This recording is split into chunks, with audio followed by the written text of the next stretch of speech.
Hello, it's Siren. Welcome back to my channel. Today we have another episode of Celebrity Murder Mysteries. So let's get straight into it. It's been 3 years since legendary actress, singer, and all-around icon Betty White died. But today we're going to put her in a murder mystery where she is, of course, the victim. Betty had just turned 99 years old and was preparing for her 100th birthday celebration when she passed away from what is being reported as natural causes. But is that really the case? We'll let you decide. The last person to see Betty alive was her close friend and agent, Jeff Witches. He went over to her house for dinner and they watched some TV together. According to People magazine, Jeff said it was just a quiet night in, and he left around 8 p.m., shortly after ordering food from a local restaurant. He said he didn't think anything was wrong with her and that she looked forward to their weekly game of bridge with friends the following day. Around 9:30 a.m. the next morning, one of Betty's friends arrived at her home and noticed that she hadn't opened the door. The friend who preferred to remain anonymous told the Daily Mail that she usually met up with Betty first thing in the morning to play bridge. But there was no answer at the door, and Betty's phone went straight to voicemail. Concerned, the friend called Betty's agent, Jeff, who rushed over to her home. When he couldn't get in through the front door, he let himself in through a back door and found her lying dead on the floor. According to TMZ, the Los Angeles County Medical Examiner is investigating Betty's death, but they are not treating it as suspicious. A source close to the investigation told the site that there were no signs of foul play and that her passing was peaceful. They also confirmed that she wasn't on the floor for long before being discovered and that there were no obvious signs of trauma on her body. However, people on social media have pointed out how suspicious it is that the last person to see her alive was her agent. Some have even speculated that he killed her so that he could cash in on her life insurance or steal money from her estate. This may seem far-fetched, but it's not unheard of for agents and managers to take advantage of their clients. In 2017, former child star Amanda Bynes' conservatorship was rocked by accusations that her management team was stealing from her. And in 2016, a manager and his wife were sentenced to 6 years in prison for embezzling more than $1 million from an elderly client. Jeff has worked with Betty for more than 30 years, and according to him, she trusted him completely. He said, "She trusted me completely. She knew I'd never do anything to hurt her." He also admitted that he felt shocked and traumatized by her sudden passing, but said that he wasn't scared to talk about it. He also said, "I will feel the loss of her every day, but I'm glad I had the opportunity to work with her." While we can't say for sure what happened to Betty, there are some clues that point towards something more sinister than a simple passing. Clue 1, the missing surveillance footage. Like most homes, Betty's was equipped with surveillance cameras, which would have captured anyone entering or leaving the property. However, her family has claimed that these cameras were not working at the time of her death, which seems like a bit of a coincidence. Clue 2, the mysterious circumstances surrounding her previous partner. Betty's longtime partner, Alan Muddin, died of cancer in 1981.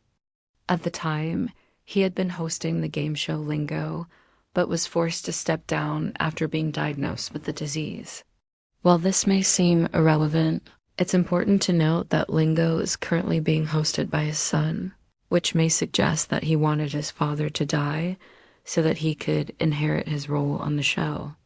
Just 2 months after Alan's death, Betty admitted that she had found a new man in her life. Perhaps she was romantically involved with someone else, and this caused Alan to lash out, resulting in his untimely demise. Clue 3, Betty's strange behavior in the weeks leading up to her death. According to her friend and writing partner, David Stewart, Betty was acting strangely in the weeks leading up to her death. Quote, "I know this sounds crazy, but the last time I spoke with her, we were having lunch, and she was confiding in me that she was being followed.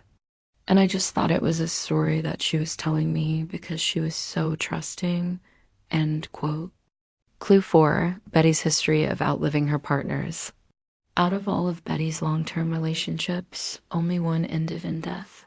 Her first husband, Dick Barker, died in 1981 after suffering from multiple sclerosis. Her second husband, Alan Lutton, died from cancer in 1981, and her third husband, Charlie White, died in 1982 after suffering a heart attack. While it may be a coincidence, it's worth noting that she only had one surviving spouse. Now, while none of these clues can prove that Betty was murdered, they certainly raise questions about her passing. After all, it is not every day that a 99-year-old person is found dead on the floor without any signs of trauma. It's possible that she simply slipped and fell, causing her to go into cardiac arrest. However, it's also possible that someone close to Betty wanted her dead for whatever reason. But that's not all. There's another clue that points towards murder. Clue 5, Betty's secret will. Betty's will was supposed to be kept under wraps until after her death. However, TMZ got their hands on a copy, and it reveals that she left behind an estate worth between $2 million and $5 million. She left everything to her niece, but it appears as though she cut her longtime friend and partner, Jeff, out of her will. This could be because she didn't want to leave him anything, or because she had already given him expensive gifts in the years prior, such as a puppy, a ring, and a necklace. Or it could be because she was planning on leaving him something and changed her mind. Possibly because she discovered his involvement in a criminal organization known as the Church of Scientology. To make matters even more confusing, Betty donated a massive $5 million to the organization over the years. And according to a source, she was a practicing member for 40 years. This may seem shocking considering that the church has been accused of abusing its members and stealing millions of dollars from them. But it's not uncommon for wealthy people to get involved with cults. Many cult leaders target the rich and famous because they know that they can easily manipulate them into doing what they want. If you remember earlier in the video when I mentioned that Betty's death was being investigated by the Valles County Medical Examiner, it turns out that they did not find anything suspicious and ruled her death as natural. So, do you think Betty was murdered, or did she die from natural causes? Let me know in the comments below. Thanks so much for watching. If you enjoyed this video, please hit the like button and subscribe so you don't miss any of my fact-driven, unbiased, and thoroughly researched videos. See you next time.